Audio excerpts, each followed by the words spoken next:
Pope نے دوبارہ سے بیان دیا کہ میں کبھی کسی ایسی جنگ کی سپورٹ نہیں کروں گا، وہ چاہے ڈونلڈ ٹرمپ ہو، بل کلنٹن ہو یا کوئی اور ہو، ہم اس کی جو ہے وہ ہر صورت میں مخالفت کریں گے۔ تو اب ڈونلڈ ٹرمپ جو ہے اس کو اپنا پوپ جو ہے مذہبی پیشوا جو ہے، جو سربراہ ہے، اس کو بھی جواب دے رہا ہے۔ اور دیکھیں امریکہ کے اندر سے 70 لاکھ لوگ باہر نکلے، پوپ کی سٹیٹمنٹ میں نے آپ کے سامنے رکھ دی۔ تو امریکہ کو سپورٹ کس کی ہے؟ اسرائیل کی جنگ تھی، آپ نے ان کا ساتھ دیا جڑواں بھائی بن کے، خواہشات کے اوپر مبنی جنگ لڑی، پوپ آپ کا اس جنگ کی مخالفت کر رہا ہے، آپ کی عوام اس جنگ کی مخالفت کر رہے ہیں جو اکثریت کے اندر لوگ ہیں۔ تو دیکھنا یہ ہے کہ اس پچھلے 200-250 سالوں میں یا 150 سالوں میں جب سے امریکہ قائم ہوا، اس سے پہلی بار اتنی بڑی سبکی ہوئی جب سے وہ قائم ہوا۔ اس امریکہ نے، یاد رکھیے گا، گریٹ برٹن سے آزادی حاصل کی تھی، اور یہی گریٹ برٹن امریکہ اور اسرائیل کے ساتھ نہیں ہے۔ دیکھیں جب جنگ ہوتی ہے تو آسٹریلیا، کینیڈا اور نیوزی لینڈ اور ان ممالک اور ساؤتھ افریقہ کو مسئلہ کیوں نہیں ہوتا؟ وہ دنیا ہی الگ ہے، وہ حالات اور واقعات ہی الگ ہیں، وہ ہے ہی سمندر ہے چاروں اطراف میں، سکیور بیٹھے ہوئے ہیں۔ آسٹریلیا کے اندر انگلینڈ سے، برطانیہ سے، گریٹ برٹن کے اندر جو لوگ کرائم کرتے تھے ان کو وہاں جیل بنائی تھی، لوگوں کو بیچتے تھے۔ اسی بہانے آپ کو بتا دوں، اور وہاں پہ ان لوگوں کے جیل کے قیدیوں کی رہنے کی وجہ سے وہ پورا ملک بن گیا۔ تو کہنے کی بات یہ ہے کہ جو اس جنگ سے متاثر ہوگا اسے تو تکلیف ہوگی، لیکن یہ نہیں ہو سکتا کہ ڈونلڈ ٹرمپ صاحب کہیں جی کہ ہم ابنائے ہرمز جو ایران کا ہے اس کی بندش کر دیں گے۔ پہلے تو آپ کہہ رہے تھے کھولیں، اب آپ کہہ رہے ہیں میں اس میں افراتفری پیدا کروں گا۔ تو یہ آپ کا دوہرا معیار نہیں ہے، یہ آپ کی منافقت ہے، یہ آپ جھوٹ بول رہے ہیں۔ اور چین کے ساتھ جب اس طرح کی بات کریں گے اور نقصان ہوگا تو وہ چین جو ہے وہ آپ کو کسی صورت بھی نہیں چھوڑے گا۔ اور بھی جنگ کے حوالے سے خبریں ہیں آپ کے ساتھ شیئر کریں گے، لیکن آپ دیکھیے اڈیالہ کے خوفناک حقائق کی سنویت کی ہیں، اور اسلامی جمہوریہ پاکستان میں مسلمان جو وہاں پہ جیلر اور دیگر لوگ ہیں وہ جھوٹ کیسے بولتے ہیں۔ آج میں تیسری بار کہتے ہیں کہ عمران خان صاحب کے قانونی دستاویزات پر دستخط کے لیے اڈیالہ جیل آیا تھا، مگر جیل حکام نے تقریباً 3 گھنٹے انتظار کے بعد مجھے آگاہ کیا کہ متعلقہ دستاویزات دفتری ریکارڈ میں دستیاب نہیں ہیں۔ یہ قانونی دستاویزات 7 اپریل کو TCS کے ذریعے، یہ ایک سروس ہے پوسٹ کرنے والی، سپرڈنٹ اڈیالہ کو ارسال کی گئی تھی، اور آن لائن ریکارڈ کے مطابق آپ اس کا چونکہ سٹیٹس چیک کر سکتے ہیں، تو یہ 9 اپریل کی سپہر دن 3:13 پر جیل انتظامیہ کو موصول ہو چکی ہیں، سٹیٹس اپڈیٹ ہو چکا۔ وہ مل جانے کے باوجود جیل انتظامیہ کہتی ہے کہ ہمیں تو نہیں ملی۔ اب وہ انکار کر دیں تو کیا ہو سکتا ہے؟ عدالت کہے عمران خان صاحب سے ملنے دے تو انکار کر دیں تو کیا ہو سکتا ہے؟ قانونی دستاویزات کی عدم دستیابی اور اس میں تاخیر عمران خان صاحب کی اپیل دائر کرنے کی مدت کو متاثر کر رہی ہے۔ ان کے مطابق اگر صورتحال برقرار رہی تو مقررہ وقت میں اپیل دائر نہ ہو سکے گی، جس سے قانونی کارروائی متاثر ہو جائے گی، اور اس عمل کے نتیجے میں عمران خان کے انصاف تک رسائی کے حق پر پھر سے اثر پڑے گا۔ یعنی کہ یہ ٹیکنیکس ہیں، ٹیکٹکس ہیں جو استعمال کیے جا رہے ہیں کہ کسی طریقے سے نہ دستاویزات ملیں، نہ کوئی دستخط موصول ہو، نہ اس کے اوپر سماعت ہو۔ تو انہوں نے سسٹم کو جو ہے وہ کنٹرول کیا ہوا ہے۔ عمران خان کی کہانی سلمان صفدر صاحب کی زبانی کیسی ہے؟ یہ جو بات آپ کو میں نے ساری سامنے رکھی ہے، یہ سلمان صفدر صاحب نے پوری داستان جو ہے وہ بیان کی۔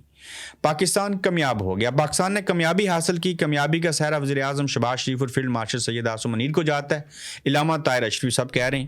بلا شبہ پاکستان نے سفارتی کامیابی حاصل کی، گو کہ مذاکرات کامیاب نہ ہوئے، مگر یہ ایک بہت بڑی کاوش تھی جسے سراہنا چاہیے۔ بالکل ایسا ہی ہے، مگر آج پاکستان بھر میں لوگ جو ہیں وہ غربت سے مر رہے ہیں، قیمتیں اشیاء کی جو ہیں وہ بڑھ چکی ہیں، غیر معمولی حالات پیدا ہوئے ہیں۔ ایک مرتبہ پھر سے پیٹرول اور ڈیزل مہنگا ہو جائے گا، عوام کے لیے سبسڈی نہیں، الٹا وزراء اور مشیروں اور فوج اور بیوروکریسی کی جو عیاشیاں ہیں وہ عروج کے اوپر ہیں۔ تو صورتحال جو ہے وہ دیگر گو ہے، اور ملک کے اندر جو ہے وہ چھوٹی سی بات کے اوپر لوگوں کے ذہن خراب کر دیے جاتے ہیں۔ آپ دیکھیں نا، ایک پیٹرول سستا ہو جائے گا، یہ لوگ لڈو کھا لیں گے، کل مارشل لا لگ جائے گا، یہ قوم پھر لڈو کھا لے گی۔ بھٹو صاحب، لیاقت علی خان، فاطمہ جناب، یعنی کہ میں کس کا نام لوں، محترمہ بینظیر بھٹو شہید، کس نے اس ملک کے لیے قربانیاں نہیں دی۔ یہ لوگ ہمیشہ سے دوسرے لوگوں کو جو ہے وہ بھول جاتے ہیں۔ صاحب آسٹریلیا میں تاریخ رقم ہوئی ہے، اور آسٹریلیا کی 125 سالہ تاریخ میں پہلی مرتبہ ایک خاتون فوج کی کمان سنبھالیں گی۔ لیفٹیننٹ جنرل سوزن کوائل 30 سالہ کیریئر کے دوران افغانستان اور مشرق وسطیٰ میں خدمات جو ہے وہ انجام دے چکی ہیں۔ صاحب وہ آخری نقطہ ہے، بات کریں گے پاکستان تحریک انصاف کے۔ پاکستان کے اندر جہاں پہ معاملات اونچ نیچ چیزیں چلتی رہتی ہیں، جب ان کی لیڈرشپ خان صاحب کی صورت میں جیل کے اندر ہے، تو وہیں پہ آزاد کشمیر کے اندر ایک نئی تنظیم سازی کی گئی جس میں زیادہ عمر کے لوگوں کو، بوڑھے لوگوں کو، جو نئے لوگ تھے ان کو، اکثریت جو تھی ان کی تھی، ان کو رکھا گیا، اور جو لوگ خان صاحب کے ینگسٹر تھے، نوجوان تھے، مخلص ساتھی تھے، اکثریتی، انہیں اگنور کیا گیا۔ تو ان کے اگنور کرنے کے اوپر جو ہے وہ کافی رد عمل آ رہا ہے، جس میں کچھ ایم پی اے ہیں، ماجرین اسمبلی سے، ممبران اسمبلی بھی ہیں، نوجوان ہیں جن کا بالخصوص تعلق باغ سے اور آزاد کشمیر کے مختلف علاقوں سے ہے، وہ میٹنگز بھی کر رہے ہیں اور شدید احتجاج کر رہے ہیں کہ پارٹی رجسٹرڈ کیوں نہیں ہو رہی، پارٹی کون اپنے نام کے اوپر رجسٹر کروا رہا تھا، کیوں سردار عبدالقیوم خان نیازی سابق وزیر اعظم جو ہیں انہوں نے اپنا نام دیا کہ میں اس پارٹی کا اونر بنوں گا، جبکہ اونر تو آفیشیلی عمران خان ہے، تو وہ اپنے نام کے اوپر رجسٹر کیوں کروانا چاہ رہے تھے؟ کیا مشاورت کا عمل نہیں ہے؟ پھر کس بندے نے 2 اکاؤنٹس دے دیے ایک ہی پارٹی کے، اس کے اندر جو 28 یا 38 کروڑ روپے آئے اس کا الیکشن کمیشن حساب مانگ رہا ہے، وہ کیوں نہیں دے پا رہے؟ ان کا وکیل کون تھا؟ یہ سارے کام کس نے کیے؟ تو وہاں پہ ایک بگاڑ پیدا ہوا ہے۔ آپ دیکھیں کہ 3 ماہ کے بعد الیکشن ہونے لگے، پارٹی اب تک رجسٹرڈ نہیں ہوئی، ٹکٹ ابھی تک جاری نہیں ہوئے، تنظیم سازی ہو گئی، اس کے اندر لوگوں کے اختلافات ہیں۔ تو ان اختلافات کے اوپر میں کسی کا کوشش کروں گا، انٹرویو بھی کروں گا یہ معاملہ کیا ہے، لیکن آزاد کشمیر کے اندر بھی پاکستان تحریک انصاف کی نئی تنظیم نو جو ہوئی ہے اس میں کافی لوگوں نے اعتراض اٹھایا کہ ان لوگوں کو جو ہے اس عہدے کے اوپر نہیں ہونا چاہیے تھا۔ کس کو اور کیوں ہونا چاہیے تھا، یہ باقی لوگ کیوں بول اٹھے ہیں، اس کی ایک ہی وجہ ہے، لیڈرشپ کی کمی ہے، مشاورت کا عمل نہیں ہے، اور وہاں پہ ہم یہ کہہ سکتے ہیں کہ پسند اور ناپسند کی بنیاد کے اوپر یہ فیصلے کیے جا رہے ہیں۔ تو اپنا خیال رکھیے گا، اپنا فیڈ بیک دیجیے گا، تو جلد انشاءاللہ آپ سے پھر ملیں گے۔